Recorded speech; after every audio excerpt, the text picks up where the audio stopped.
Radio Adventiste Bethany de Pétionville, la radio qui vous parle de Jésus.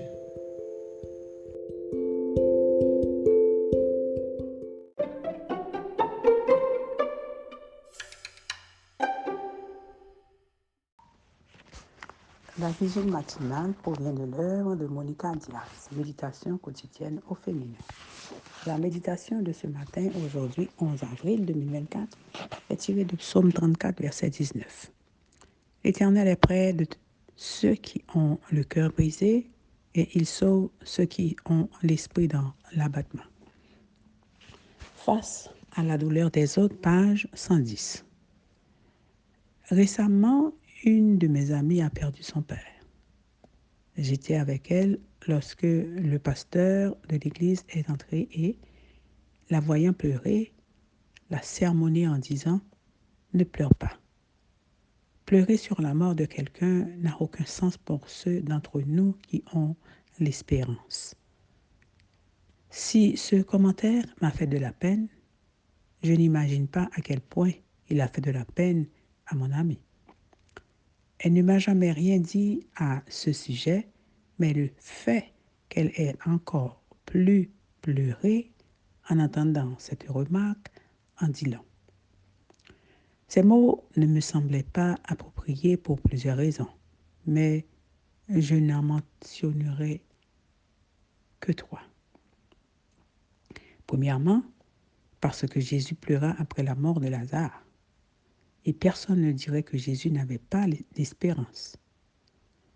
Jésus avait non seulement l'espérance, mais aussi le pouvoir de ressusciter son ami de la mort, mais il éprouvait aussi des émotions.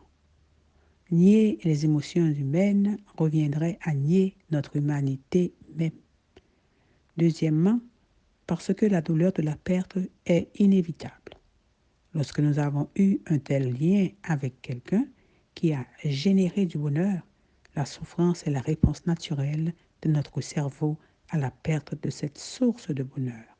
Cette source qui libère deux hormones du bonheur appelées ocytocine et dopamine.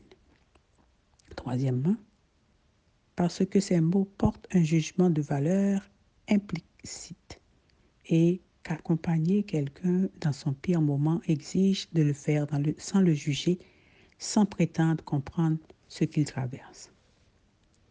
Chaque souffrance est unique. Qui suis-je pour m'ériger en juge de la souffrance des autres? Dans son ouvrage intitulé Sobre el duelo y el dolor, sur le chagrin et le deuil, Elisabeth Kübler-Ross déclare: si nous demandons aux gens de franchir trop rapidement les étapes du deuil, tout ce que nous parvenons à faire est de les éloigner de nous. Chaque fois que nous demandons aux autres d'être différents de ce qu'ils sont ou de ressentir quelque chose de différent, nous ne les acceptons pas pour ce qu'ils sont et nous n'acceptons pas le stade où ils sont.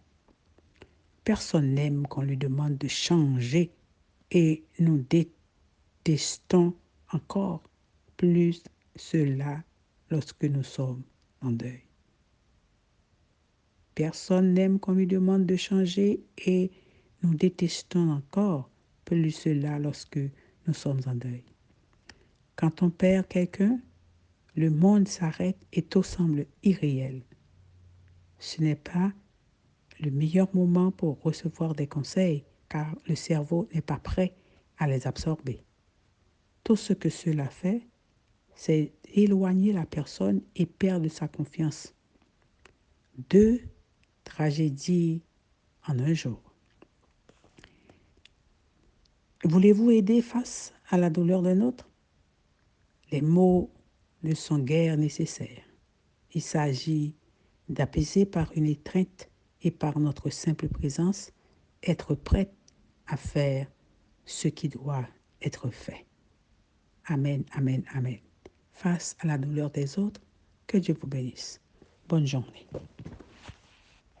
D'autres émissions aussi intéressantes sont aussi disponibles sur notre site radioadventistebethany.com et aussi sur toutes les plateformes de podcast.